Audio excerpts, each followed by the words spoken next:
হযরত জাবির রাদিয়াল্লাহু তাআলা আনহু হতে বর্ণিত।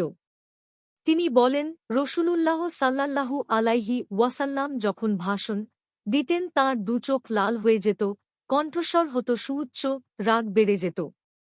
মনে হতো তিনি কোনো সামরিক বাহিনীকে বলে শত্রু হতে সতর্ক করে দিচ্ছেন যে, সকাল সন্ধ্যায় তোমাদের ওপর শত্রু বাহিনী হানা দিতে পারে। তিনি খুতবায় বলতেন, আমাকে ও কিয়ামতকে এভাবে পাঠানো হয়েছে। এ কথা বলে তিনি তাঁর তর্জনী ও মধ্যমা আঙ্গুলকে একত্র করে মিলিয়ে দেখালেন।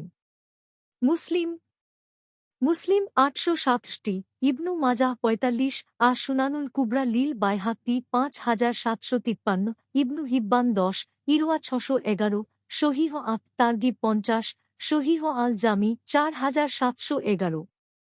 মিশকাতুল মাসাবিহ ১৪০৭।